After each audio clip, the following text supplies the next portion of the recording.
जैसे कि हमने आदम के द्वारा हमारे अंदर पाप आया, हमने आदम का स्वरूप धारण किया, स्वरूप गुण बिहेवियर, वैसे ही दूसरा आया, दूसरा आदम प्रभु यीशु मसीह, हमने उसका भी स्वरूप धारण किया, जो सच्चाई, पवित्रता, भलाई, करुणा, प्रेम, धीरज, विश्वास, सहनशीलता, धैर्य, परमेश्वर से प्यार करना, मेल मिलाप करवाना, भाइयों से प्रीति रखना। हालेलुया।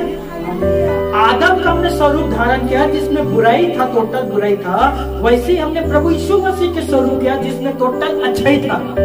इसीलिए पौलुस इफिसियों 5:8 में लिखता है, तुम पहले अंधकार में थे। हम पहले किस में थे? हम पहले किस में थे? अब तुम ज्योति में हो। अब कहाँ है हम? तो ज्योति के संतान के समान चलो। और ज्योति के संतान क्या काम करता है?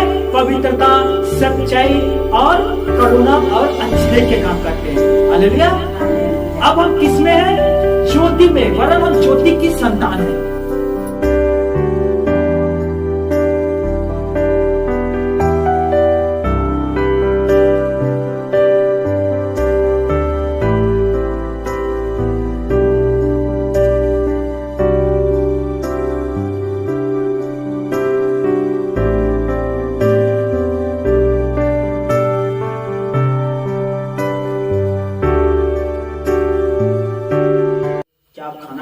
आए हो या नहीं?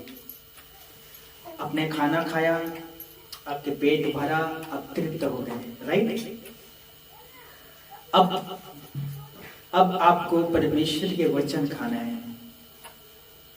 जब आप इसे खाओगे तो मैं सच कहता हूं, अनंत काल के लिए आप जीवित रहोगे। पता है, यीशु नसरी ने एक बार कहा यहूदियों से, मैं तुमसे सच सच कहता हूं, जितने मेरे वचन पर चलेंगे उनमें से एक भी व्यक्ति नहीं मरेगा, एक भी जन नष्ट नहीं होगा। सारे यहूदी लोग कुरकुराने लगे और यीशु से कहा, तू झूठ बोलता है।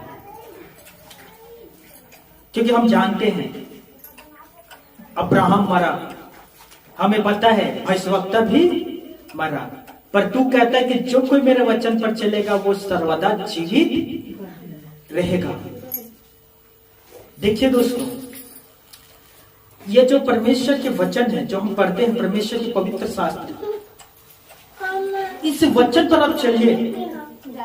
यीशु का वादा है दोस्तों, प्रॉमिस किया है, आप नहीं मरोगे।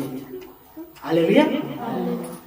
क्योंकि यीशु ने कह दिया है, पुनरुत्थान और जीवन मैं हूं। हालेलुया। वो आपको जीवन दे सकता है, याद रखिए, अनंत जीवन। और यदि आप मरे हुए हैं तो आपका वो पुनरुत्थान दोबारा भी कर सकता है। हालेलुया। क्यों? क्योंकि यीशु नसरी का पुनरुत्थान हुआ था, दोबारा जन्म, तीसरे दिन। यदि आप मसीह में आने के बाद मर गए हो तो बाइबल कहता है एक दिन आपका वो पुनरुत्थान फिर करेगा। लेकिन अभी यीशु आएगा तो आप अनंत काल के लिए जीवित रहोगे, आपका पुनरुत्थान नहीं होगा। हालेलुया। मेरे बात समझ रहे हो दोस्तों? यदि हम आज प्रभु में हैं और प्रभु में हम सो जाते हैं तो एक दिन हमारा पुनरुत्थान होगा।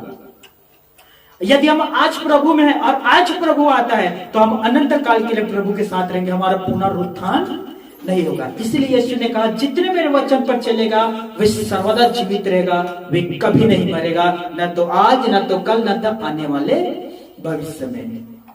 आमीन। क्या आप सभी इस वचन पर विश्वास करते हैं दोस्तों? तो सभी कहे आमीन। ऐसा ही होगा। आमीन। चलिए, तो आज पवित्र शास्त्र बाइबल से आप सभी मेरे साथ निकालिए, बहुत अमेजिंग परमेश्वर का वचन है, नए नियम से। रोमियो 3 अध्याय 23 पद।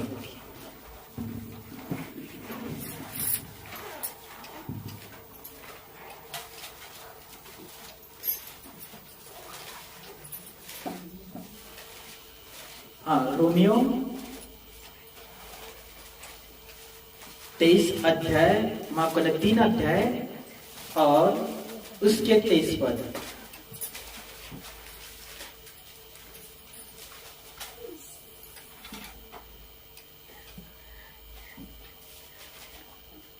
यहां लिखा है, सभी निकाल लिए, देखिए यहां लिखा है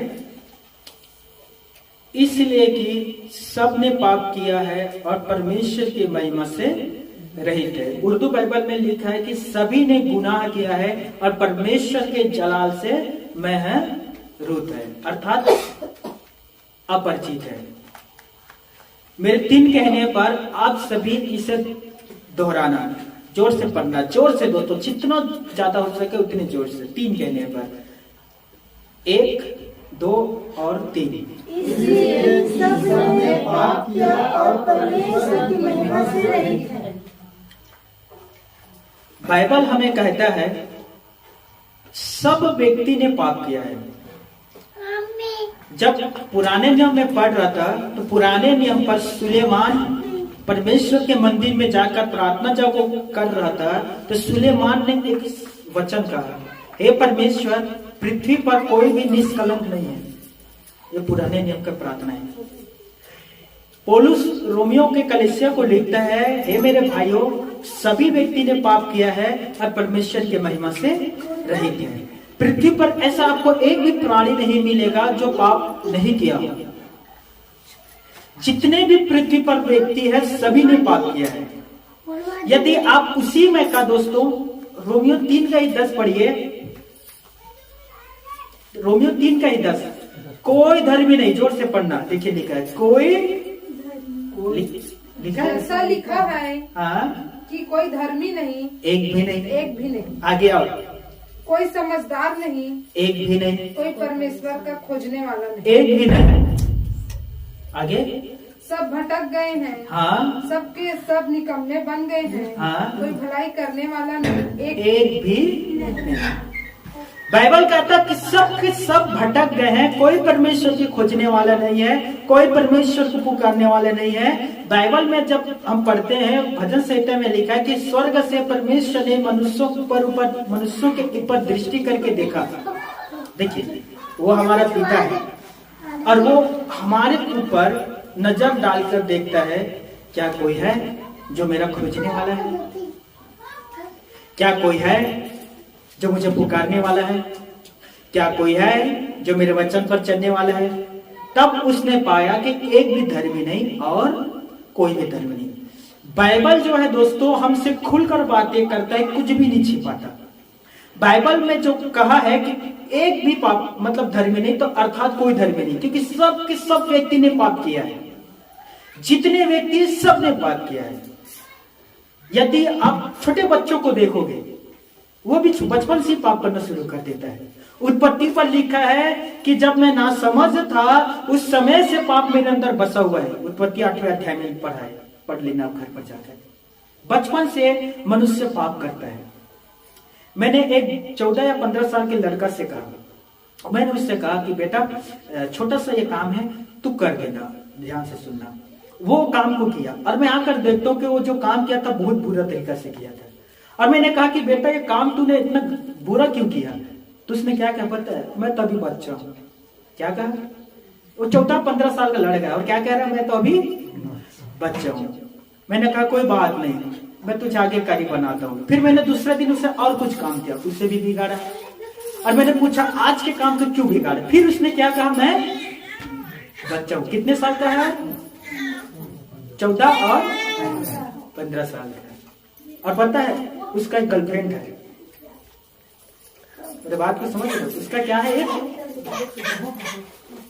मैंने पूछा बेटा तेरे पास एक गर्लफ्रेंड है, उसके लिए तू बच्चा नहीं है? वो नशा करता है। मैंने पूछा बेटा तू नशा करता क्या? अब नहीं कहता कि मैं बच्चा हूं। उसे भी ये बात पता है दोस्तों कि मैं जो रास्ता पर हूं ये गलत है, फिर भी वो उस रास्ता पर चल रहा है। उसके लिए वो नहीं कहता कि मैं बच्चा हूं। गुनाह तो आंधी तूफान की तरह कर रहा है, लेकिन जब काम के बारी आता है तब क्या कहता वो? बच्चा हूं। और पाप करने के लिए हमसे भी आगे है। मैं सच कह रहा हूं, बुजुर्गों से भी आगे निकल गए हैं। ध्यान से सुनना, आज के वचन दोस्तों बहुत ही अमेजिंग है। बाइबल हमसे कहता है कि परमेश्वर के स्वरूप में बना इंसान, परमेश्वर ने इंसान को अपने स्वरूप में बनाया और ना सिर्फ इंसान को बनाया, बाइबल कहता है कि परमेश्वर ने इंसान को सभी चीज पर अधिकार दिया। ध्यान से सुनिए, हर एक चीज पर इंसान को अधिकार दिया गया। ध्यान से सुनिए, उत्पत्ति में लिखा है सब पर अधिकार दिया था। जितने उड़ने वाले पक्षी हैं, जितने रहने वाले जीव जंतु हैं, जितने समुद्र की मछलियां हैं, उस सब चीज पर मनुष्य को अधिकार दिया गया था। और मनुष्य इतना अधिकार था उसके पास दोस्तों कि मनुष्य जैसे जानवर से कहता था, जानवर वही कामों को करता था। जैसे कि आदम शेर से कहता है, शेर तू 24 घंटे यहां खड़े रहेगा, उसे वहां खड़ा रहना पड़ता। समुद्र की मछलियों को कहता कि हे मछली तू समुद्र से 2 मछली बाहर आ जा, उसे बाहर आना पड़ता। बाइबल पर लिखा गया है हर एक प्रकार के जानवरों पर मनुष्यों को पूरा अधिकार दिया गया था। और वो इस पृथ्वी के अधिकारी था। कौन? इंसान। और सब कुछ ठीक से चल रहा था दोस्तों। परमेश्वर ने इंसान के लिए खाने के लिए सुंदर सुंदर फल उगाए थे। इंसान जो चाहे वो फल तोड़कर खा सकता था। यह परमेश्वर ने इंसान के लिए दिया था। इंसान परमेश्वर की हुजूरी में रहता था, रोशनी में रहता था। आपको पता है या नहीं, आदम सभी जानवरों को नाम भी रखा था। सोचिए उसके पास कितना बड़ा बुद्धि था दोस्तों, वो कितना ज्ञानवान व्यक्ति था कि जानवर के नाम को उसने रखा था। सोचिए जैसा नाम वैसा सूट करता है। शेर सूट करता है कि नहीं दोस्तों? फिर आता लकड़बग्घा, लोमड़ी के जैसे, उल्लू जैसे उनका चेहरा वैसे ही नाम। सब कुछ अच्छा चल रहा था। बाइबल में कहता है सब कुछ अच्छा चल रहा था। जैसे परमेश्वर ने सोचा था वैसे ही पृथ्वी चल रहा था। जैसे परमेश्वर ने सोचा था वैसे ही इंसान कर रहा था। सब कुछ अच्छे से चल रहा था। बाइबल पर लिखा, परमेश्वर ने देखा अच्छा है। आपने पढ़ा है ना उत्पत्ति में, परमेश्वर कहता है कि अच्छा है। लेकिन एक दिन सब कुछ बदल गया दोस्तों। शैतान ने पहले बार इंसान से बात किया। बाइबल पढ़कर देखिए, पहले बार है शैतान ने सर्प का रूप धारण करके इंसान से बात किया। क्योंकि सर्प बहुत चतुर था दोस्तों, वो धूर्त व्यक्ति था, इसीलिए शैतान ने सर्प को चुना। देखिए कितना अमेजिंग बात है दोस्तों। शैतान कितना बुद्धिशाली है। उसे पता था कि मैं इंसान को किस तरह से लालच दिलाकर भरमा सकता हूं। पृथ्वी पर करोड़ों जानवर थे, पर वो किसी जानवर को नहीं चुना, सिर्फ सर्प को चुना। क्योंकि पता है बाइबल में क्या कहा, यीशु मसीह ने सर्प चतुर है, वे बहुत चतुर है दोस्तों। उसी के लिए शैतान ने सर्प को चुना। और पहले बार है कि शैतान ने सर्प के द्वारा इंसान से बात किया। और जैसे ही शैतान ने इंसान से बात किया, वहां से सब कुछ बदल गया दोस्तों। देखो क्या होता है। शैतान ने इंसान से पाप कराया। शैतान ने इंसान के अंदर में लालच उत्पन्न कराया। शैतान ने इंसान से कहा, सुन, जिस फल को खाने के लिए परमेश्वर ने मना किया है, निश्चित तू उस फल को खा, कुछ नहीं होगा, तू बुद्धिमान हो जाएगा, तू परमेश्वर के तुल्य हो जाएगा। और ये था लालच जो सर्प के द्वारा शैतान ने इंसान को दिलाया। देखिए जैसे ही ये शब्द हवा ने सुना, उसके अंदर में लालच उत्पन्न हुआ दोस्तों।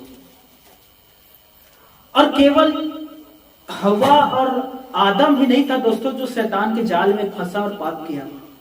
बाइबल पढ़कर देखिए, पुराने नियम पर गेहजी था, शैतान ने उसके अंदर में लालच उत्पन्न करवाया, वो उसने भी पाप किया। बिलाम करके परमेश्वर के दास था, उसके भी अंदर लालच आया, उसने भी पाप किया। सफीरा और हन्ना करके प्रेरितों के काम पर 2 पति और पत्नी है, उसके अंदर लालच आया, उसने भी पाप किया। 12 चेले में से एक चेला था यहूदा, उसके भी अंदर शैतान ने लालच से दिलाया और उसने चांदी के 30 सिक्के में यीशु मसीह को बेच दिया। मेरे बात को समझिए, शैतान कहीं ना कहीं आपके विवेक में, आपके अंदर दोस्तों, वो लालच उत्पन्न कराता है। मेरी बात को समझिए, कहीं ना कहीं शैतान जानता है दोस्तों हमारे उस वीकनेस, उन कमजोरियों को, और उसी के द्वारा वो हम पर आक्रमण करता है। 2 कुरिन्थियों 11वें अध्याय 14 पद, अचंभा और आश्चर्यचकित होने की बात नहीं है, क्योंकि शैतान स्वर्गदूतों का भी रूप धारण करता है। आप में आपके पास यदि कोई आता है तो आश्चर्यचकित ना होना दोस्तों, क्योंकि वो जो शैतान है वो स्वर्गदूत का भी रूप धारण करता है, वो परमेश्वर के दासों का रूप धारण करता है, वे मनुष्यों के भी रूप धारण करता है, वो जानवरों को भी रूप धारण करता है। आप इस तरह से कह सकते हो कि जो शैतान है वो बहरूपिया है, नकाबपोश व्यक्ति है, वो किसी के भी रूप धारण करके आपके पास आ सकता है दोस्तों, और वो आपके अंदर में लालच उत्पन्न करवा सकता है, आपको भरमा सकता है। बाइबल हमसे कहता है कि परमेश्वर का महान पुत्र प्रभु यीशु मसीह को भी भरमाने की कोशिश किया, उसके अंदर भी लालच उत्पन्न कराया। इसीलिए शैतान ने 3रे बार कहा कि तू मुझे गिर कर धन्यवाद कर, सारा राज्य, सारा सृष्टि, सारा संसार में तुझे दे दूंगा, अर्थात पूरे पृथ्वी तुझे दे दूंगा। क्योंकि पता है आप सभी को शैतान क्यों कहता है कि सारा वैभव तुझे दे दूंगा? क्योंकि उस समय शैतान पूरे पृथ्वी के हाकिम बन गया था दोस्तों, और पता है शैतान ने मनुष्य से इसे छीना। शैतान पहले इस पृथ्वी के अधिकारी नहीं था। बाइबल पर लिखा है जब शैतान ने आदम और हव्वा के अंदर लालच उत्पन्न करवा दिया, और जैसे ही वो लालच उसके अंदर आया, हव्वा गया, फल खाया, ना केवल खुद ही पाप किया वरन अपने पति से भी करवाया, उसे भी फल दिया। और जैसे ही यह फल खाया दोस्तों, ध्यान से सुनना, वो पृथ्वी के अधिकार जो आदम और हव्वा के पास था, जैसे ही पाप उसके अंदर आया, शैतान ने उस अधिकार को ले लिया। आप इस तरह से कह सकते हो कि मनुष्य से अधिकार को शैतान ने छीन लिया। सब कुछ अधिकार मनुष्यों के पास था, अब वो सारा अधिकार शैतान के पास आ गया, और वो शैतान इस पृथ्वी का हाकिम बन गया, अधिकारी। वजह क्या था? पाप। वजह क्या था दोस्तों? आप सभी को मैं अवगत करवाना चाहता हूं दोस्तों, आप जो प्रभु यीशु मसीह में है, यदि आप भी हव्वा और आदम के जैसे काम करते हो तो याद रखिए वो सारा सच्चाई को, आपके सारे जो प्रभु यीशु मसीह में है आशीषों को शैतान चोरी कर लेता है, वह सब कुछ आपसे छीन लेगा दोस्तों। बाइबल बताता है जब पहले इंसान से पाप हुआ, उत्पत्ति 3 अध्याय में लिखा गया है, पृथ्वी श्रापित बन गया, पृथ्वी श्रापित बन गया दोस्तों। पृथ्वी में किसी प्रकार की बुराई नहीं था, और सभी प्रकार की बुराई वहां आ गया। ध्यान से सुनना, परमेश्वर के हुजूरी में आदम चलता था, परमेश्वर से वो बात करता था, परमेश्वर के सबसे प्रिय पुत्र था आदम, जब तक पाप नहीं हुआ था। जैसे ही आदम ने पाप किया, परमेश्वर और आदम के बीच जो हुजूरी था, जो रोशनी था, नूर था, टूट गया दोस्तों, खत्म। वो सब कुछ चला गया। जो प्यार आदम और हव्वा के बीच, आदम और परमेश्वर के बीच था, वो चला गया। जो पवित्र रिश्ता था वो टूट गया। और देखिए, पाप करके आदम जो था परमेश्वर से दूर हो गया दोस्तों। परंतु बाइबल बताता है, यह बातें आपको भी पता होगा, शैतान पृथ्वी के सभी वस्तुओं पर फिर वो अधिकारी बन गया। पाप के कारण दोस्तों। पौलुस रोमियो को इस तरह से लिखता है, रोमियो अध्याय 5:12, जिस प्रकार से एक मनुष्य के द्वारा इस पृथ्वी पर पाप आया, पाप के द्वारा मृत्यु आया और मृत्यु सभी मनुष्यों पर फैल गया। हर एक मनुष्य के ऊपर मृत्यु फैल गया दोस्तों,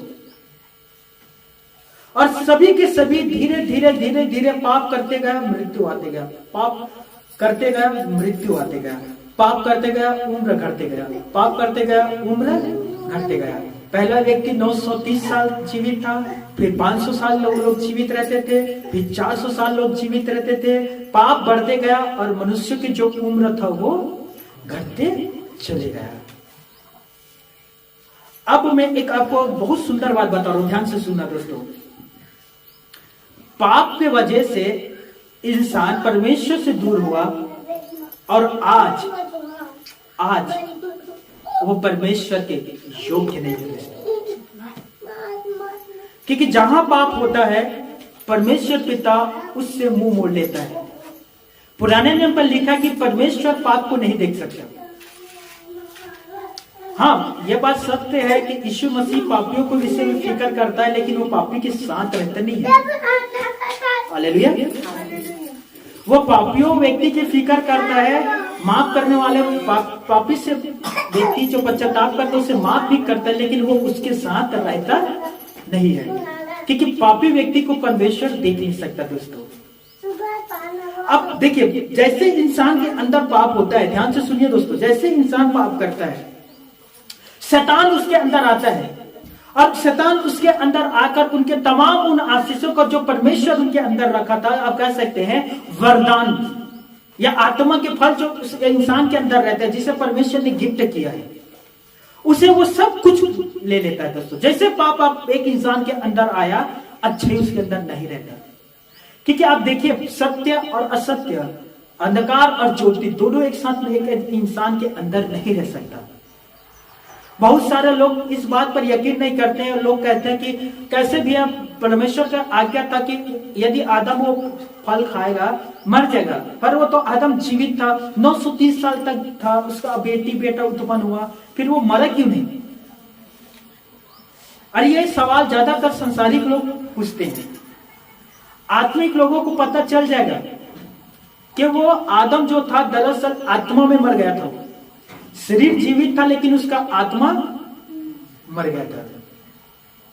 बाइबल हमसे कहता है यदि कोई भी व्यक्ति पाप करता मसीह में आने के बाद, चाहे वो कोई भी हो, चाहे वो पास्टर हो या बपतिस्मा लेने वाले व्यक्ति हो या आरंभ करने वाला विश्वासी हो, कोई भी व्यक्ति से पाप होगा, कोई भी व्यक्ति से, वो आत्मा मर गया दोस्तों। शरीर में जीवित है, आत्मा मर गया। और एक व्यक्ति जो आराधना करने वाला है, जो बाइबल पढ़ने वाला है, उसे इस बात का भी पता चल जाता है, जब वो पाप करता है ना, उसे पता चल जाता है कि परमेश्वर की हुजूरी अब मेरे साथ नहीं है, अब परमेश्वर मेरे साथ नहीं है, परमेश्वर चला गया। उसे भी ये बात पता चलता है कि मुझसे पाप हुआ, इसीलिए परमेश्वर चला गया। मैं सच कहता हूं, प्रार्थना करने वाले व्यक्तियों को यह बात पता रहता है। बाइबल कहता है दोस्तों, ध्यान से सुनना, यशायाह के पुस्तक में लिखा है, यशायाह अध्याय 59 पहला और दूसरा, वहां लिखा है, क्या परमेश्वर के हाथ छोटा हो गया है कि वो उद्धार ना कर सके? क्या परमेश्वर बहरा हो गया है कि वो सुन ना सके? परंतु तुम्हारे अधर्म के कामों ने तुम्हें परमेश्वर से दूर कर दिया है। बहुत बार हमें प्रार्थना का उत्तर नहीं मिलता। बहुत बार हम प्रार्थना करते हैं, हमें ऐसा लगता है कि परमेश्वर हमें यहाँ आ रहे, प्रार्थना क्यों नहीं सुन रहे हैं? पता है परमेश्वर क्यों हमारी प्रार्थना नहीं सुन रहे हैं? हमारे अंदर जो कमजोरियां हैं, हमारे अंदर जो छोटे छोटे लुमड़ी को जो अभी भी हम लोग अपने अंदर पाल पोस कर रखे हुए हैं। मैं देखता हूँ बहुत सारे विश्वासी ने अभी भी अपने अंदर छोटे छोटे लुमड़ियों को रखे हुए, और वही छोटे छोटे लुमड़ी आशीषों को रोक रहा है। छोटे छोटे दोस्तों, बड़ा बड़ा नहीं। हत्या नहीं करता दोस्तों, मैं जानता हूँ। व्यभिचार नहीं करता, ये भी मैं जानता हूँ। किसी को डंडे और लाठी से नहीं पीटता, ये भी मैं जानता हूँ। पर ईर्ष्या करके, यही छोटे लोग हैं, और यही आशीष रोक रहे हैं। बुराई करते हैं अपमान करते हैं, यही वो छोटे लोमड़ी है जो आशीषों को रोक देता है। विलाप गीत पर लिखा है 2 के 14 या 15 पद में, उन छोटे लोमड़ियों को अपने जीवन से, अपने बारियों से दूर करो, अन्यथा ये आपके बारी को खा जाएगा, अन्यथा ये आपके आशीषों को निगल जाएगा। हालेलुया। पता है, जब यीशु मसीह प्रचार करता था आराधनालयों में, घरों में, चौराहों पर, पहाड़ी उद्देश्य पहाड़ में बैठकर, वो मनुष्यों के मन को जानता था दोस्तों। जब चेले यह कहकर कुड़कुड़ाने लगे कि यह कठोर शब्द है, इसे कौन है जो सुन सकता है, यीशु आत्मा में जान गया कि मेरे चेले आपस में इस विषय के लिए कुड़कुड़ा रहे हैं। वो आत्मा में जान गया। चेलों के पास आकर कहता है, तुम लोग आपस में क्यों कुड़कुड़ाते हो? मैं तुमसे जो बात करता हूं ना, वो जीवनदायक है। ये यूहन्ना रचित सुसमाचार अध्याय 6:66 से आगे पढ़ सकते हो। यीशु मनुष्यों के मन के बातों को जानता है दोस्तों। ध्यान से सुनना, मैं बात इसलिए कर रहा हूं सभी से। वह हमारे मन के बातों को जानता है, हमारे हृदय में होने वाले छोटे छोटे भावनाओं को वो जानता है। और सोचिए, हमारे अंदर ईर्ष्या है, हमारे अंदर छोटे छोटे लोमड़ियां हैं, बुराइयां हैं, और हम प्रभु के पास आकर प्रार्थना में कहते हैं, हे मेरे प्रभु तू मुझे आशीष दे, हे मेरे प्रभु मैं बार बार बीमार पड़ तो मुझे चंगा कर, हे मेरे प्रभु मुझे ये दे, हे मेरे प्रभु मुझे वो दे। तो वो तो जानता है दोस्तों कि हमारे अंदर क्या है। यूहन्ना का पहला पत्री अध्याय 3 के 20-21 पद में लिखा है, यदि हमारा मन हमें दोष ना दे, जो कुछ हम प्रार्थना में परमेश्वर से मांगेंगे वो हमें देगा, क्योंकि हम उसके आज्ञाओं का पालन करते हैं। हालेलुया। सोचिए दोस्तों, यदि हम उसके आज्ञाओं के पालन करेंगे तो जो कुछ भी हम परमेश्वर से मांगेंगे वो हमें देता है। क्यों? क्योंकि हम उसके आज्ञाओं के पालन कर रहे हैं। लेकिन छोटे छोटे लोमड़ियों को अपने अंदर पाल कर रखेंगे दोस्तों, तो सोचिए दोस्तों, वह हमें कैसे आशीष देगा। पता है, डिसाइपल, यीशु के चेलों को क्या कहते थे? डिसाइपल अर्थात चेले। चेले वो होता है दोस्तों जो वचन सुनकर अपने अंदर चेंजिंग लाता है, अपने अंदर चेंज लाता है, बाहर नहीं अंदर ही स्वभाव को बदलता है। आपको बहुत सारे व्यक्ति मिलेगा जो बाहरी स्वभाव को बदलता है, लेकिन चेला जो होता है वो अंदर स्वभाव को बदलता है। हालेलुया। यूहन्ना रचित सुसमाचार अध्याय 8 के 31 में यीशु ने कहा, यदि तुम मेरे वचन पर चलोगे तो सचमुच मेरे चेले ठहरोगे, मेरे वचन पर चलोगे तो मेरे चेले ठहरोगे। बाहर चेंज नहीं, अंदर चेंज ना। जब तुम्हारे अंदर चेंज होगा तो ऑटोमेटिक बाहर भी बदल जाएगा। हालेलुया। और बाहर से तुम लोग जितना भी बदलने की कोशिश करोगे, जब तक अंदर नहीं बदलेगा तुम लोग बाहर से कभी नहीं बदल सकते। आप देखिए, लोगों को, जीवन को देखिए दोस्तों। मोबाइल पुराना हुआ, क्या करते हैं?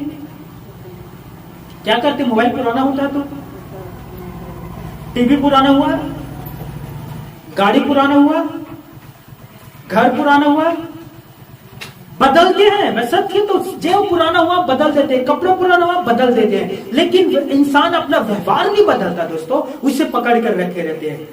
यीशु ने शास्त्री फरीसी व्यक्ति से कहा, हे कपटियों, हे लोगों, कपटियों लोगों, तुम्हारे अंदर छल और कपट से तुम लोग भरे हुए हैं। तुम्हारे अंदर छल और कपट भरा हुआ है। बाहर से धर्मी दिखाई देते हो, बड़े बड़े चोला को पहनते हो, ताबीजों को चौड़ा करते हो, लोगों में तुम लोग रब्बी कहलाना पसंद करते हो, लेकिन अंदर तुम्हारे छल और कपट से भरे हुए हो।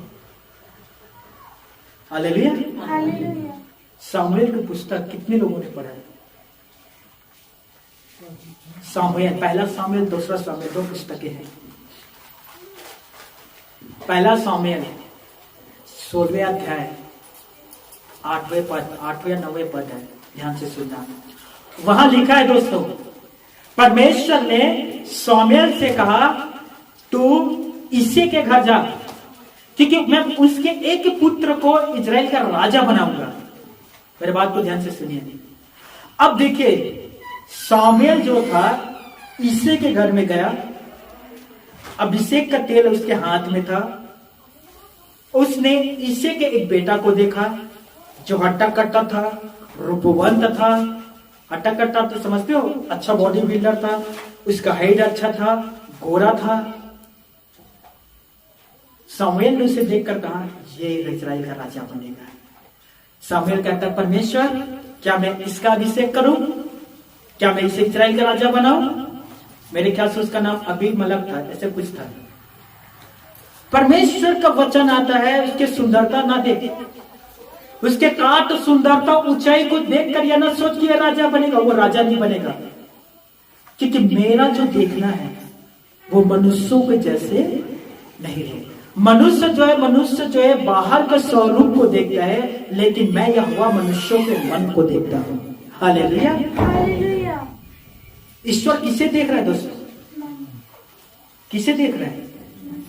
राजाओं की पुस्तक में लिखा है, जब परमेश्वर ने सुलेमान को दर्शन दिया, सुलेमान ने परमेश्वर के दर्शन पाया। ध्यान से सुनिए। तब सुलेमान कहता है, हे परमेश्वर, तूने मेरे पिता को आशीष दिया, वो सच्चाई से खराई से तेरे पीछे चला, पर मैं छोटा बालक हूं जो अंदर बाहर आना जाना भी नहीं जानता, इसीलिए तू मुझे बुद्धि दे ताकि मैं तेरी प्रजा के न्याय कर सकूं। सुलेमान क्या मांग रहा है दोस्तों? बुद्धि। परमेश्वर किसे देख रहा है? मन। अंदर के आशीष सुलेमान मांग रहा है, अंदर के आशीष, बाहर करने। क्या आप में से किसी का प्रार्थना कभी ऐसा हुआ है दोस्तों कि परमेश्वर पिता, हाँ ये मेरे लिए जरूरी है और मैं जानता हूं आपके लिए जरूरी है, आपके दर्द दूर होना जरूरी है, लेकिन कभी आपने इस विषय के लिए भी प्रार्थना किया, प्रभु मैं तो बाहर से मैं हील होना चाहता हूं, लेकिन अंदर से भी मुझे हील कर, चंगा कर, मेरा बाहरी मनुष्यता को भी बदल और मेरे अंदर के भी मनुष्यता को बदल। मैं अंदर से भी चंगा होना चाहता हूं और बाहर से भी चंगा होना चाहता हूं। मैं अंदर से भी बदलना चाहता हूं और बाहर से भी बदलना चाहता हूं। हालेलुया। जब मैं पहले बार प्रभु यीशु के पास गया, मम्मी भी गवाह बैठा हुआ है, मैंने प्रभु से यही दुआ किया दोस्तों, प्रभु मैं लंगड़ा हूं, यह खतरनाक नहीं है, लेकिन जो मैं पाप करता हूं यह खतरनाक है। तू चाहे तो मुझे चंगा ना कर, लेकिन मेरा स्वभाव को तो बदल। मैं अंदर से बदलना चाहता हूं प्रभु। और मैं ये प्रार्थना हर दिन करता था दोस्तों, और जितना मैं प्रार्थना करता था मैं अपने आप को देख पाता था, दिन के दिन में सेन थोड़ा थोड़ा मैं बदलते गया दोस्तों। और आज मैं उसका दास हूं। मेरे प्यारे भाइयों, मेरी प्यारी बहनों, आप जैसे परिवार के साथ रहते हो, मैं भी वैसे ही परिवारों के साथ रहता हूं। मेरा भी ज्वाइंट फैमिली है। अब यकीन करिए, परिवार के साथ रहने जब मैं रहता हूं, बहुत सारे ऐसे बात है जिसकी वजह से उन लोग ठोकर खिलाते हैं, पर मैं उनके वजह से मैं नहीं बदलता दोस्तों। हमेशा जब उन लोग कुछ गलत बात करते हैं, मैं अपने आप को कंट्रोल करता हूं। मैं तुरंत उसी पल उसका जवाब नहीं देता। ध्यान से सुनिए, तुरंत मैं जवाब नहीं दूंगा।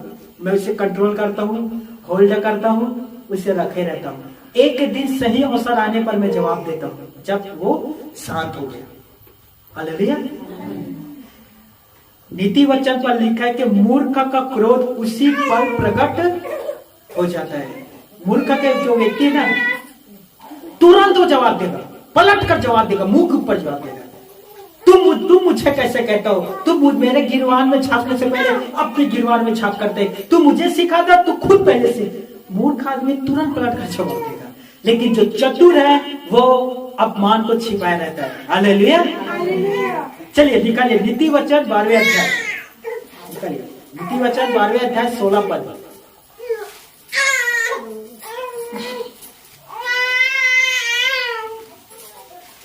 नीति वचन 12वें अध्याय 16 पद।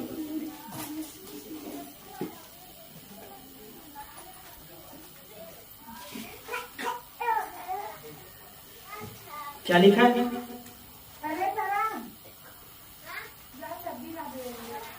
मूड की रीस उसी दिन प्रकट हो जाती है। देखिए, मूड की रीस उसी दिन प्रकट हो जाती है, परंतु चतुर अपमान को छिपा रखता है। परंतु चतुर अपमान को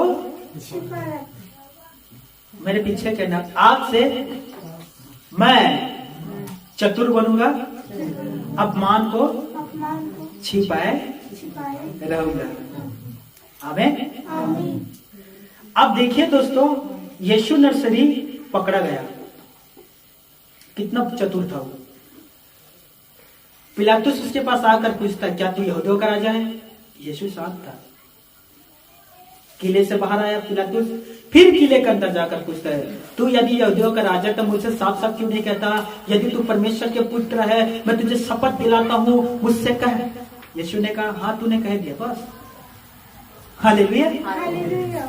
यीशु मसीह को पता था कहां मुझे बात कहना है और कहां मुझे नहीं कहना है। जब लोगों ने उससे कहा कि तू दुष्ट आत्मा की सहायता से दुष्ट आत्मा को निकालता है, जब यीशु ने उससे कहा कि तू बाल जबूल है, जब यीशु ने उसका अनादर किया तू पेटू और पियक्कड़ है, जब लोगों ने उससे बहुत बुरा भला कहा, कोई कहता था वो पागल है, कोई कहता था वो पागलों का दो संगी है, उसके बाद क्यों सुनते हो? यीशु को पता था कि कहां मुझे कहना है और कहां नहीं कहना है। मेरे प्यारे भाइयों, मेरी बहनों, आपको भी चतुर के जैसे काम करना है, कहां आपको कहना है और कहां आपको शांत रहना है। दूसरा चीज ध्यान से सुनिए, यदि हम प्रार्थना में परमेश्वर से कुछ मांग रहे हैं और परमेश्वर के ओर से हमें कुछ भी उत्तर नहीं मिल रहा है, परमेश्वर की उपस्थिति का एहसास नहीं हो रहा है, तो इसमें गलती आपका है दोस्तों। आप अपने अंदर झांक कर देखिए और उन छोटे लोमड़ियों को, उन छोटे गुनाहों को जो आपके अंदर है, उसे दूर करिए। फिर में देखिए दोस्तों, परमेश्वर आपको लाखों करोड़ों नहीं अरबों आशीषों से भरेगा। अनलिमिटेड है उसके आशीष दोस्तों, कभी खत्म नहीं होता। वो इतना आपको आशीषों से भरेगा जो आपने सोचा भी नहीं है। इसलिए यीशु ने कहा वो मांगने से कहीं ज्यादा वो हमें देता है। हालेलुया। हालेलुया। मुझे बताइए दोस्तों, प्रभु यीशु मसीह इस पृथ्वी पर था और उसने एक सन्यासी की जीवन जिया, पाप रहित जीवन जिया। क्या लगता है दोस्तों, उसके जीवन पर समस्या नहीं आया, उसके जीवन पर तकलीफ नहीं आया? उसके भी पृथ्वी पर माता पिता थे, उसके भी भाई और बहनें थे। यस, वो भी काम करता था बढ़ाई का, उसे भी भूख और प्यास लगता था, उसके भी लोग निरादर करते थे, उसका भी अपमान करता था। कहीं भी आपको मिला है बाइबल में कि यीशु मसीह ने अपने लोगों को देखकर वो क्रोधित हुआ? अपने लोगों को देखकर उसने पलटकर गलत जवाब दिया? कभी भी आपने पढ़ा है बाइबल में कि यीशु मसीह ने परमेश्वर के आज्ञाओं को तोड़ा? कहीं भी आपको नहीं मिलेगा दोस्तों, कहीं भी नहीं। पता है, जब लोग मेरे पास आते हैं और बुरा बुरा बात करते हैं, चाहे मेरे फैमिली के विषय में, चाहे भवन के विषय में, चाहे विश्वासों के विषय में, मैं क्या कहता हूं, बस हो गया। आप कुछ करोगे? हाँ करूंगा। क्या करोगे? प्रार्थना करूंगा। मैं बस प्रार्थना कर दूं दोस्तों, उन तमाम भाई बहन के लिए जो आज भवन आते हैं, उनके लिए, जो भवन नहीं आते उनके लिए। क्योंकि परमेश्वर ने मुझसे कहा निंदा ना कर, निंदा करके मैं अपने ही पैर में कुल्हाड़ी मारूंगा। मैं सच करूं, यदि मैं किसी का अपमान कर रहा हूं तो अपने ही पैर में कुल्हाड़ी मारता हूं। तो मैं किसी का अपमान और निंदा नहीं करता, मैं केवल प्रार्थना करता हूं तमाम व्यक्ति के लिए, क्योंकि यीशु ने मुझे सिखाया है।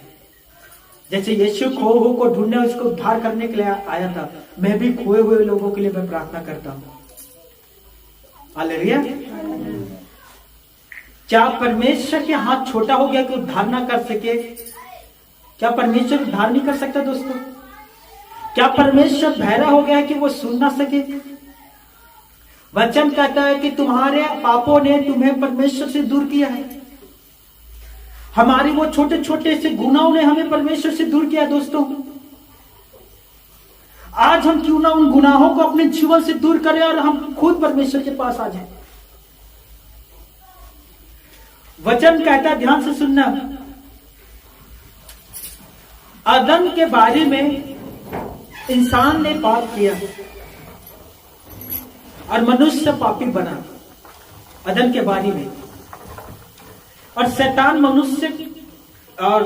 मनुष्य के अधिकार ले लिया, शैतान अधिकारी बन गया।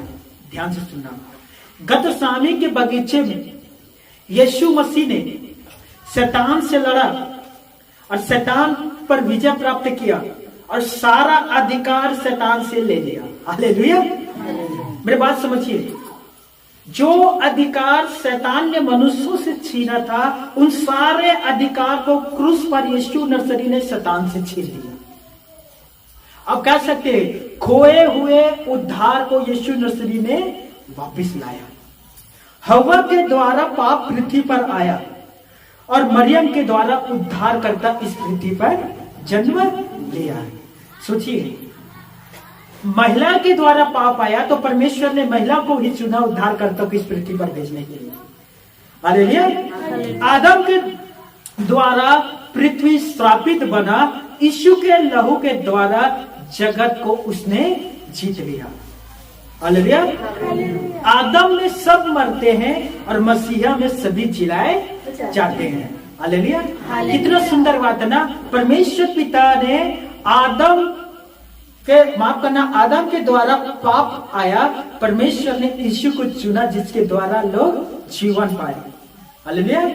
एक व्यक्ति है, पहला आदम जो पाप लेकर आता है, दूसरा आदम है जो यीशु मसीह वो जीवन लेकर आता है। अब मैं आपको बहुत सुंदर पत्री खोलाने जा रहा हूं, मेरे साथ निकालना। पहला कुरिन्थियों 15वें अध्याय 47 पद 47। पहला कुरिन्थियों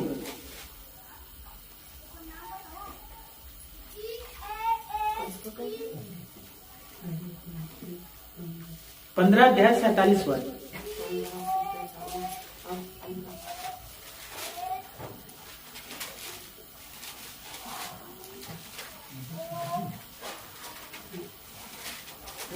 चलिए, हाँ पढ़िए, कोई भी जो निकाल लिए हैं। प्रथम मनुष्य धरती से अर्थात मिट्टी का था। पहला मनुष्य कहाँ से बनाया हुआ था? धरती और मिट्टी से बनाया हुआ था। वो आदम के विषय में है दोस्तों। हाँ, दूसरा मनुष्य स्वर्गीय है। दूसरा मनुष्य स्वर्गीय है अर्थात प्रभु यीशु मसीह। आगे, जैसा वह मिट्टी का था, जैसा वो मिट्टी का था आदम, वैसे ही वे भी है जो मिट्टी के हैं। वैसे ही वो भी है जो मिट्टी के है। बस भाई, फिर आगे पढ़ना। देखिए, अब मेरे तरफ ध्यान दीजिए। पहला मनुष्य धरती का था जो मिट्टी से बना था, वो आदम। कौन था? और वैसे वे सभी मनुष्य जो मिट्टी से बने हुए हैं। मुझे बताइए, आप में से सब किसमें से बने हुए दोस्तों? किनसे बने हैं? अर्थात आदम के जैसे हम भी मिट्टी से ही बने हुए हैं। राइट। जैसे आदम के में स्वभाव था, वो सारे गुण था, वही सारा गुण और स्वभाव हमारे भी अंदर है। जैसे कि आदम ने पाप किया और कहां जाकर छिप गया? हाँ बताइए। झाड़। आदम ने पाप किया और कहां जाकर छिप गया? पेड़ के पीछे। कौन था ये? मिट्टी का बना हुआ इंसान था, पाप किया, छिपता था। आज भी बहुत सारे लोग पाप करते हैं और किसके पीछे जाकर छिपते हैं? वर्तमान के आदम के बारे में बात कर रहा हूं। 2 आदम बाइबल में लिखा गया है, पहला आदम और दूसरा आदम यीशु नर्सरी है। पढ़ सकते, उसी में से 45 पद में है। अब घर में बाद में पढ़ लेना। 2 आदम है, पहला आदम और दूसरा आदम यीशु नर्सरी। पहला आदम आदम है, दूसरा आदम यीशु नर्सरी। पहला आदम पाप कर छिप जाता था, और उसी प्रकार से बहुत सारे आदम हैं जो पाप करके छिपना चाहते हैं। मुझे समझ में नहीं आता कहां छिपेंगे। दाऊद भजनकार दाऊद कहता है कि मैं तेरे आत्मा से बचकर मैं कहां जाऊं? यदि मैं स्वर्ग में चढ़ता हूं, वहां तू है। अपना बिछौना अंधोलोक में बिछाता हूं, वहां भी तू है। सूरज की किरणों पर मैं सवार होकर समुद्र के उस तट पर जाता हूं, वहां भी तू है। तब दाऊद कहता है, मैं तेरे आत्मा से बचकर कहां जाऊं, कहां भागूं? मुझे बताइए, इंसान आज पेड़ के पीछे जाकर पाप कर रहे हैं, कमरे के अंदर जाकर पाप कर रहे हैं, पलंग के नीचे पाप कर रहे हैं, टेबल के नीचे से पाप कर रहे हैं, घुस ले रहे हैं टेबल के नीचे से, इत्यादि प्रकार के पाप करते हैं। पाप करने के बाद वो देखते हैं दाएं बाएं कोई देखा थोड़ी। राइट, करते कि नहीं?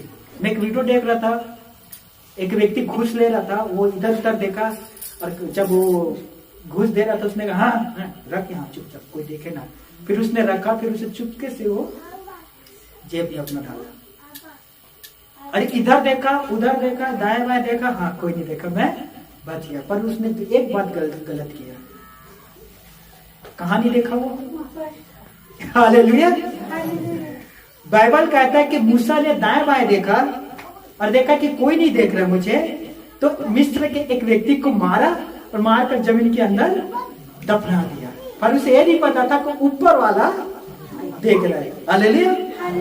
इसी तरह से आज मनुष्य जो है पाप करते थे, आगे पीछे देखते, बस ऊपर देखना भूल जाता है और ऊपर वाले उसे देखते रहते। तो आज भी बहुत सारे लोग हैं आदम के जैसे करते, पाप करते, कहीं जाकर छिप जाते हैं। कहाँ छिपोगे? कहाँ छिपोगे बताओ? क्या कोई ऐसा गुप्त स्थान है जहाँ मनुष्य छिप सकता है? मुझे बताइए भाई, मैं भी हो सकते हैं जाकर छिप जाऊं। बताइए कोई भी गुप्त स्थान। हाँ, पनडुब्बी पानी जहाज तो पानी के नीचे रहता है। कहीं भी इंसान है छिप नहीं सकता परमेश्वर की नजर से। दोस्तों, पहला मनुष्य के हमने गुण और स्वभाव को अपनाया। जो आदम था, जो मिट्टी के बने हुए था, हम भी मिट्टी के बने हुए हैं और आदम के सारे गुण हमारे अंदर था, है नहीं? ध्यान से सुनिए, था, मेरे बातों को समझिए। वो सारे गुण जो आदम के अंदर था, पाप के द्वारा आया, डीने के द्वारा आया, लहू के द्वारा आया, वो हमारी भी अंदर आया दोस्तों। और आगे देखिए वचन कितना सुंदर बात करता है। आगे पढ़ना मेरे भाई, ध्यान से सुनिए। हाँ, वैसे ही वे भी है हाँ? जो स्वर्गीय है, वैसे ही वो भी है जो स्वर्गीय है। और जैसे हमने उसका रूप धारण किया, ये आदम का है। जैसे हमने आदम का रूप धारण किया, जो मिट्टी का था, जो मिट्टी का था, वैसे ही उस स्वर्गीय का रूप भी धारण करें। वैसे ही यीशु मसीह का भी रूप हम धारण करेंगे। हालेलुया। हालेलुया। चलो मैं आपके समझने के लिए बताता हूँ। जैसे कि हमने आदम के द्वारा हमारे अंदर पाप आया, हमने आदम का स्वरूप धारण किया, स्वरूप गुण बिहेवियर।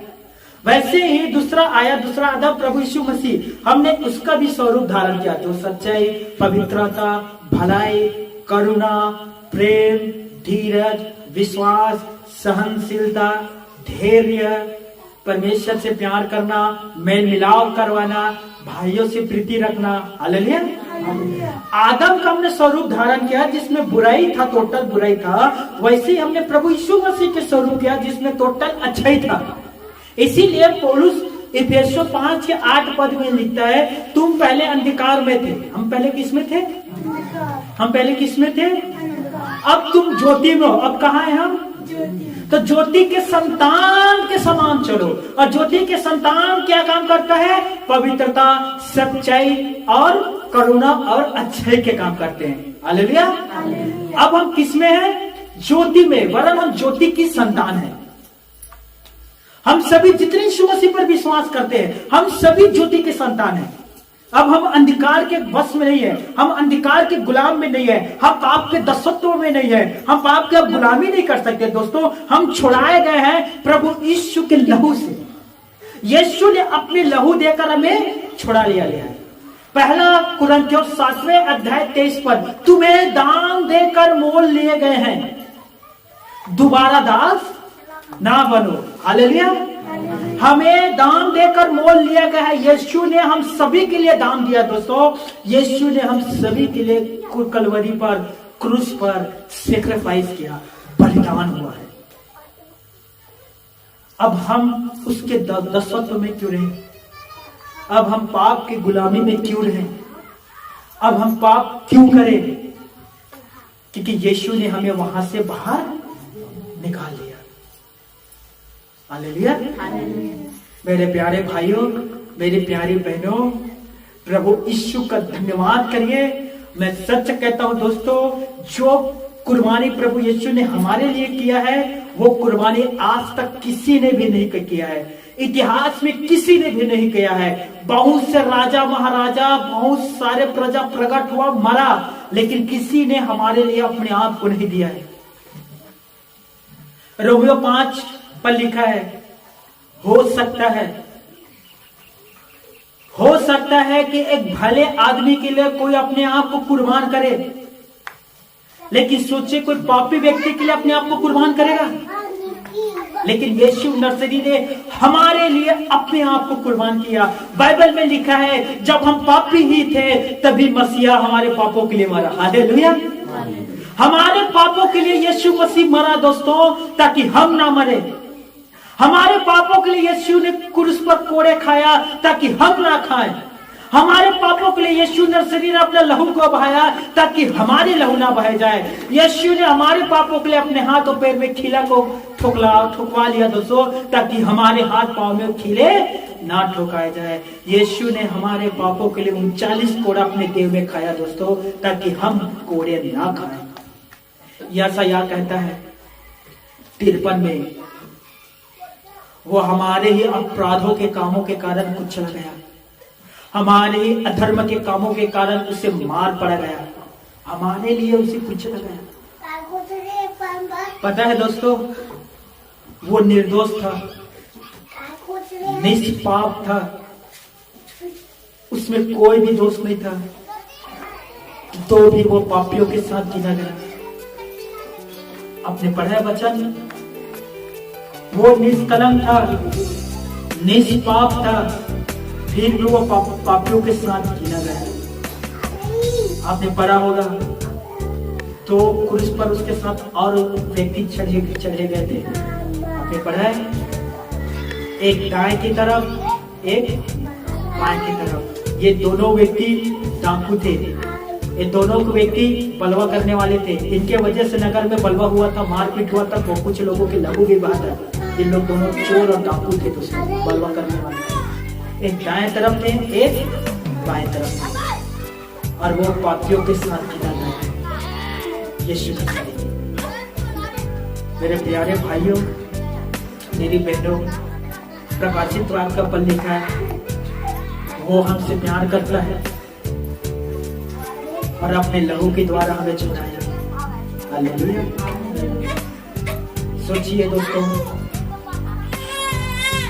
वो लहू जो कलवरी पर, क्रूस पर आपके लिए, मेरे लिए बहाया है, और उसी लहू से उसने हमें चुनाया है। अब कल्पना करिए, एक तरफ आपके पाप है, हजारों किलो का, दूसरी तरफ यीशु के लहू है, हजारों किलो का। आपने पाप किया 1 किलो का, पहले किलो हिसाब में बता रहा था कि आपको समझ में। आपने चोरी किया, आपने गाली दिया, आपने मार पीट किया, आपने ईर्ष्या किया, आपका पाप था एक गठरी में भरा, उसे तोला गया, वो 1 किलो निकला। 1 किलो आपका पाप। इधर यीशु मसीह आपको 1 किलो पाप के लहू बहा है। वो क्रूस पर उसके के लहू बहा है, उसे भी एक बूंद आपके लहू आपके पाप के लिए बहा है, उसे भी एक थैली में भरा गया और वहां तौल कर नापा गया। 1 किलो पाप, 1 किलो यीशु का। आपके लिए वो दाम चुका है दोस्तों यीशु। पता है, आज भी विज्ञानों की पुस्तक में लिखा है, आज भी परमेश्वर के दाहिने ओर बैठकर वो आपके लिए प्रार्थना कर रहे हैं। आज भी उसका काम खत्म नहीं हुआ। अब कितना दुख की बात है, सोचिए, हम प्रभु में आने के बाद जब हम पाप करते हैं, पवित्र आत्मा को दुख पहुंचाते हैं। यीशु मसीह के आंख में आंसू आते हैं। तो वो रोया था बाइबल पढ़कर देखना, यूहन्ना 11:35 में यीशु रोया था हमारे लिए। और आज भी वो वहां जाकर महायाजक के काम कर रहा है, वो आज भी हमारे लिए होता है। सोचिए दोस्तों, आज भी हमसे पाप होता है, सच्चाई जानने के बाद भी आज हमसे गलती होता है, और हम जानबूझकर पाप करते हैं। और यीशु का लहू आज भी बात है। याद रखना, जब भी आप गुनाह करते हैं, यीशु आपके लिए लहू बहा रहा है। जब भी आज भी आपसे पाप होता है, वो आपके लिए फिर लहू बहाता है, आपके लिए फिर लहू बहाता है। इसीलिए प्रकाशित वाक्य मुझसे परमेश्वर की महिमा है। मैंने देखा कि सिंहासन के बीच पर मेमना बैठा हुआ है, वे आपके आंसू से सब आंसू को पोंछ डालेगा, जीवन रूपी जल के स्रोते पर से ले जाएगा। उसके बाद फिर कोई कलेश, कोई भी पत्ती नहीं रहेगी। मेरे प्यारे भाइयों, मेरी बहनों, ब्लड ऑफ जीसस, यीशु के लहू में कुव्वत है दोस्तों। मैं आप सबसे निवेदन करता हूँ, जब भी लोग आपको क्रोध दिलाता है, जब भी लोग आपके पास आकर आपको बेवजह परेशान करता है, बेवजह आपके ऊपर आकर आपको लड़ते हैं, या प्रभु के नाम से गंदा शब्द कहते हैं, करने दो, कहता है कहने दो, आपके पास आकर बोलता है बोलने दो। हमारा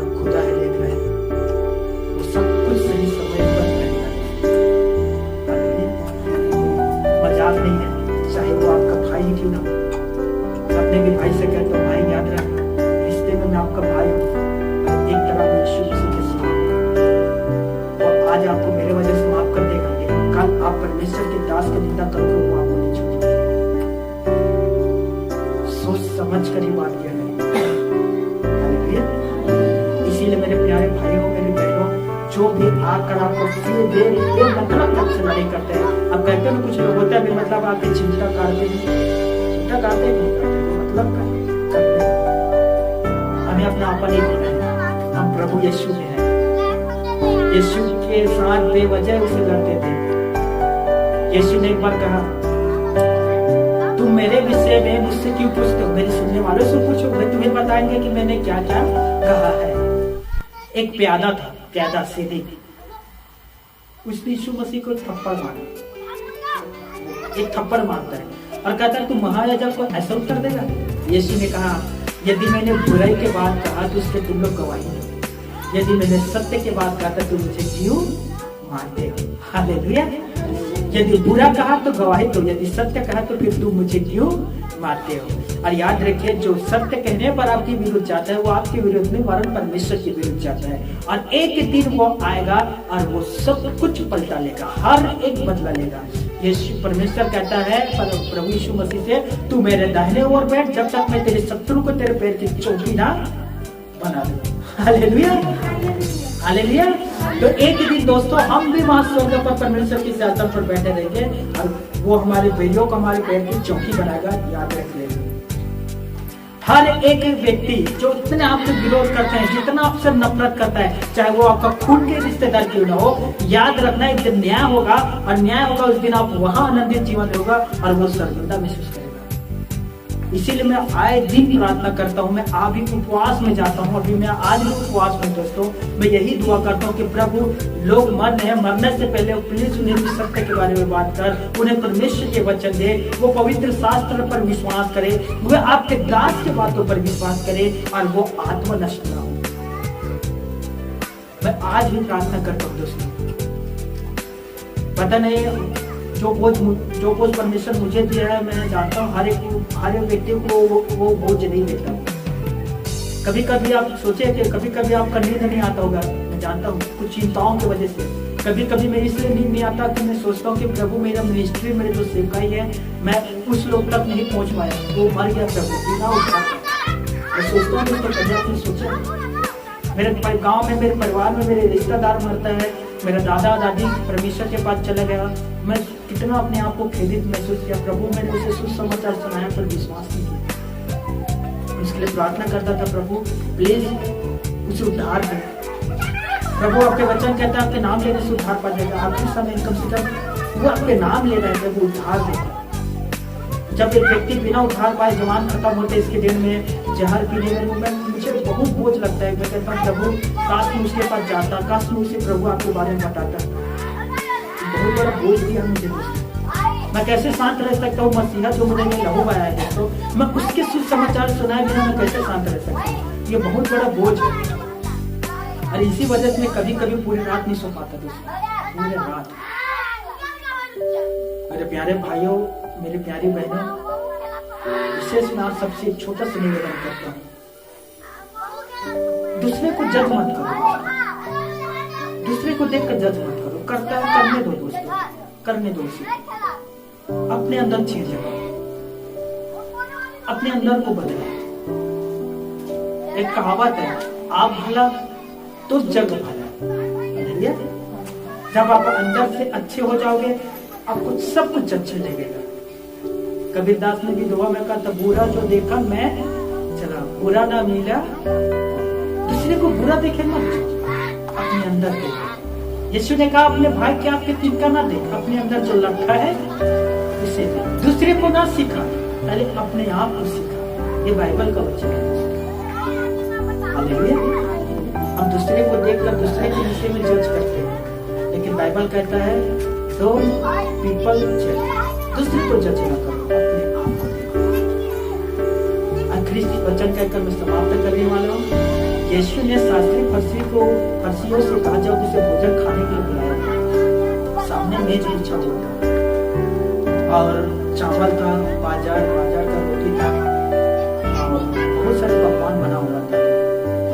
जब शास्त्री फरीसी आपस में कुरकुराने लगे, देखिए ये पापी के साथ मुलाकात करता है, पापियों के साथ बैठकर खाना खाता है, ये कैसे फरिश्ता हो सकता है, ये कैसे परमेश्वर के पुत्र हो सकता है। यीशु की कृपा पे सब मुलाकात कर रहे हैं और उसी के साथ बैठकर भोजन कर रहे हैं। तो जब ये कुड़कुड़ा रहे थे वे लोग वापस आए, तब प्रभु यीशु मसीह ने वहां बर्तन रखा था। उस बर्तन को देखकर एक दृष्टांत कहा उन लोगों को, हे शास्त्री फरीसी, तुम्हारे सामने बर्तन है और तुम इस बर्तन को बाहर से तो धोते हो, लेकिन अंदर से नहीं मांजते, अंदर से नहीं धोते। और देखिए अंदर तुम लोग जो नहीं धो तो अंदर में दुर्गंध आ जाए, होगा कि नहीं मेरी बहनों? अब खाना जो पकाते हो बर्तन, टीन बोलते हैं छत्तीसगढ़ी में, उसे बाहर से आप धोगे, अंदर से नहीं धोगे, क्या होगा? दुर्गंध आने लगा कि नहीं उसमें? फिर आप उस खाना को नहीं खा सकोगे, दुर्गंध आ जाता है। यीशु दृष्टांत में कह रहा था, नाम भले ही बर्तन का ले रखा, लेकिन उसका जो इशारा था वो फरीसियों के ऊपर था, शास्त्रियों के ऊपर। तब कहता है कि तुम लोग थाली और बर्तन को बाहर से धोते हो, अंदर से नहीं धोते। हे निर्बुद्धियों, जिसने बाहर का आकार बनाया उसने अंदर के भी आकार को बनाया है, लेकिन अंदर को तुम लोग दान करो। तो देखना, जब अंदर को तुम लोग दान करोगे तो बाहर आप लोगों का स्वस्थ हो जाएगा। हालेलुया। और उसी प्रकार से मैं आज आप सबसे कहता हूं दोस्तों, अपने अंदर झांकिए, अपने अंदर आत्मा में झांकिए, मैं अंदर से कैसा व्यक्ति हूं, मैं अंदर से कैसा व्यक्ति हूं। पवित्रता, सच्चाई, करुणा में दूसरे के लिए आदर्श बन जाती हूँ, मैं में लिखा है। मैं अंदर से कैसा व्यक्ति हूँ? क्या आत्मा के फल मेरे अंदर है? क्या मैं मनुष्यों को देखकर मेरे अंदर करुणा का भावना आता है? क्या बीमारों को देखकर मेरे अंदर तरस आता है? क्या मैं एक प्रेमी व्यक्ति हूँ, जैसे परमेश्वर मुझसे प्यार करता है? क्या मैं उसी प्रकार से मनुष्यों से प्यार करता हूँ? लेकिन आज के लोग क्या करते हैं? मनुष्यों से नफरत करता है, छत्तीसगढ़ी में कहता हूँ भगवान से प्यार करता है कि नहीं दोस्तों? मनुष्यों को घर से बाहर निकाल देंगे, भगवान समझ के मूर्ति को घर के अंदर डालेंगे। वो भगवान से तो प्यार करते हैं कहते हैं, लेकिन मनुष्यों से घृणा करते हैं। लेकिन हमारा बाइबल ऐसा नहीं कहता। हमारा बाइबल कहता पहले बेटा मनुष्य से प्यार कर, फिर तुम मुझसे प्यार कर। यदि तुम मनुष्यों से प्यार नहीं कर सकता तो मुझसे भी प्यार नहीं कर सकता। मेरी बात को समझ रहे? जो मनुष्य दिखाई देता है, उसे दिखाई देने वाले मनुष्यों से तुम प्यार नहीं करते, तो मैं परमेश्वर जो दिखाई नहीं देता उससे भी तुम प्यार नहीं कर सकते। हालेलुया। आई होप, मैं उम्मीद करता हूं कि आज के वचन से आपने बहुत कुछ सीखा और ग्रहण किया। हालेलुया। आज के बाद आप लोग कहां देखोगे? अपने अंदर। आमीन। चलिए हम आप सबके लिए प्रार्थना।